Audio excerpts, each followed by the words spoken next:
தர்மத்தின் வாழ்வுதனை சூது கவ்வும், மீண்டும் தர்மமே வெல்லும். பாட்டியை கொன்ற பேத்தி அம்மா ஐஸ்கிரீமை சாப்பிட்டதால் போலீஸுக்கு கால் பண்ணி அம்மாவை பிடிச்சு கொடுக்க முயற்சி செய்த 4 வயது சிறுவன்.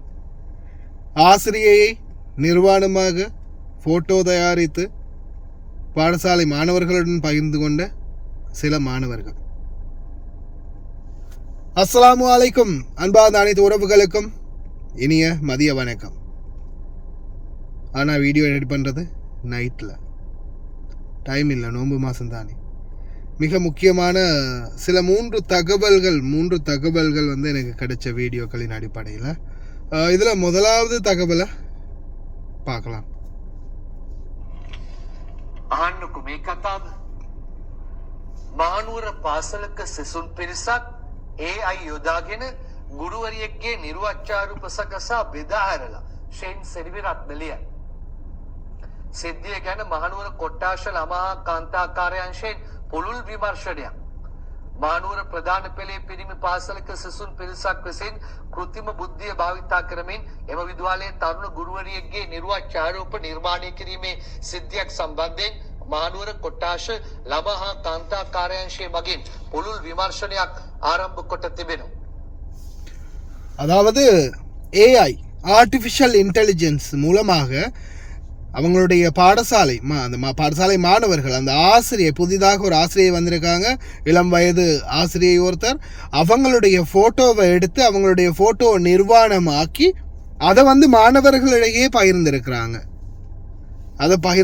அதுக்கப்புறமா அந்த ஆசிரியைக்கு தெரிய வந்து அவங்க வந்து கம்ப்ளைண்ட் பண்ணியிருக்காங்க இந்த மாணவர்களுக்கு எதிராக.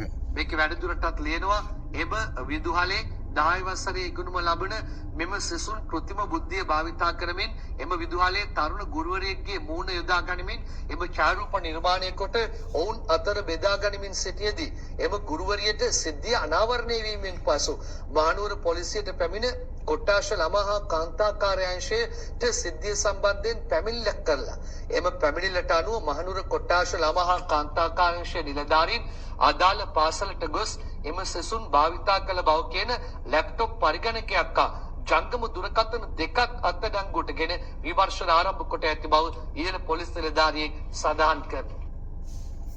10வது வகுப்பு படிக்கக்கூடிய மாணவர்கள் ஒரு இளம் ஆசிரியை ஒருத்தருடைய ஃபோட்டோ எடுத்து தான் இந்த மாதிரி பண்ணியிருக்காங்க. அதுக்கப்புறமா கண்டி போலீஸ் அதிகாரிகள் வந்து அந்த ஃபோனையும் அவங்களுடைய லேப்டாப்பையும் வந்து கைப்பற்றியிருக்கிறாங்க. இது சம்பந்தமான விசாரணைகளை மேற்கொண்டு வராங்களாம். ஆசிரியை கல்வியை கற்றுக் கொடுக்கக்கூடிய ஆசிரியைக்கு இந்த மாதிரி பண்ணக்கூடிய அளவுக்கு நம்மளுடைய சமுதாயம் வளர்ந்துருச்சு. நல்லா பார்த்துக்கோங்க. ஆசிரியையை நிர்வாணமாக்கக்கூடிய அளவுக்கு 10ஆம் வகுப்பு மாணவர்கள் முயற்சி செஞ்சிருக்கிறாங்க. இது முதலாவது தகவல். 2வது இலங்கையில் நடந்த மிக கொடூரமான தகவல். இது என்னன்னு பார்த்தீங்கன்னா, அந்துரட்டகிய பஹாலு செவரதி தரிய அப்படின்னு வந்திருக்குது. அதாவது 15 வயது சிறுமி தன்னுடைய பாட்டிகளை கொள்றாங்க. ஏன், என்ன காரணம் பார்க்கலாம். නගර් ගම්මානේ නිවසක සිටි සහෝදරයන් දෙදෙනෙකු අද උදෑසන 7:30ට පමණ කපා කොටා ඝාතනය කර තිබුණා. එලෙස ඝාතනය කර තිබුණේ අවුරුදු 64ක හා 74ක කාන්තාවන් දෙදෙනෙක් වන අතර ඔවුන් විශ්‍රාමික රාජ්‍ය සේවකයන්. ඔවුන් සමග සිටි 15 හැවිරිදි ගැහැණු ළමයෙකුද සුළු තුවාල ලබා අද උදෑසන රෝහල්ගත කරනු ලැබුවා. පසුව මුතුන් පොලිස් ස්ථානාධිපතිවරයා සිදු කළ විමර්ශනයේදී අනාවරණ වී තිබුණේ අදාළ ගැහැණු දැරිය මෙම ද්විත්ව ඝාතනය සිදු කර ඇති බවයි. ඒ අනුව ඇව අත්අඩංගුවටගෙන සිදු කළ ප්‍රශ්න කිරීමේදී ඇය ද්විත්ව ඝාතනය සිදු කළ බව පාපොච්චාරණය කළ බවයි පොලිසිය සඳහන් කළේ. සිය මිත්තණියන් දෙදෙනා තවත් මුණුබුරන් දෙදෙනෙකුට තමන්ට වඩා හොඳින් සැලකීම හේතු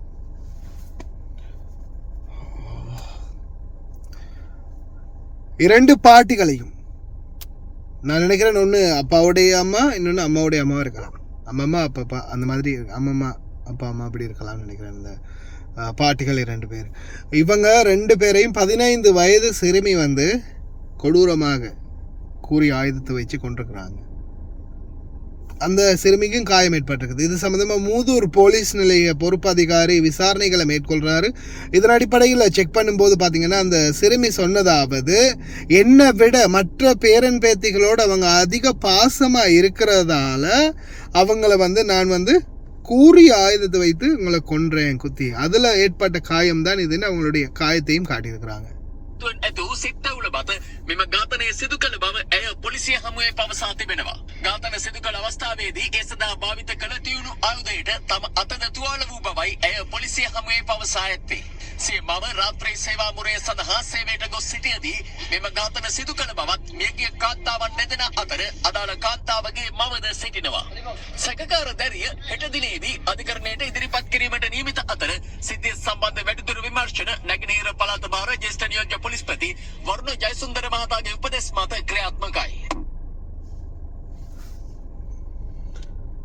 அம்மா வேலைக்கு போனதும் பாட்டி 2 பேரும் இந்த பிள்ளைக்காக காவலுக்கு வந்திருக்கிறாங்க. வந்தவங்களுக்கு தான் என்னை விட அதிகமாக பாசம் மற்ற பேரம்பேத்திகளில் காட்டுறீங்களே அப்படின்ற அந்த அந்த குரோதம், அந்த கோபம் கடைசியில் பாட்டியே கொண்டிருக்குது.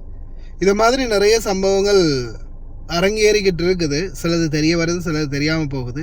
என் சொந்த தம்பியை, சொந்த தங்கச்சியை, தன்னுடைய தாய் தந்தை அதிகமாக பாசம் கொடுக்குறாங்க, என்னை விட அதிகமாக என்னுடைய சகோதரனுக்கு அதிகமாக பாசம் காட்டுறாங்க அப்படின்றதால அவங்களுக்கு ஏற்படக்கூடிய ஆபத்து. அதே மாதிரி என் தந்தைக்கு, தாய்க்கு, பாட்டியை கொண்டது மட்டுமில்லை, தாய் தந்தையை கொண்ட சம்பவங்களும் பதிவாகி இருக்குது பல முறை. நிலைமை கைமீறி போயிட்டு இருக்குது. சமுதாயம் ரொம்ப மோசமான சூழல் எதிர்கொள்ளுது. அதே மாதிரி தான் இது அமெரிக்காவில் நடந்த ஒரு சம்பவம் உண்டு. இன்னொரு வீடியோ காட்சி ஒன்று ஷேர் பண்ணியிருந்தாங்க எனக்கு.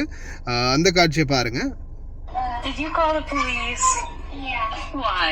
I told my mommy to go to jail. I didn't get ice cream. தனக்கு வைத்திருந்த ஐஸ்கிரீமை அம்மா சாப்பிட்டு விட்டதால் 4 வயது சிறுவன் காவல்துறைக்கு போன் செய்து புகார் அளித்த சம்பவம் அமெரிக்காவில் நடந்துள்ளது.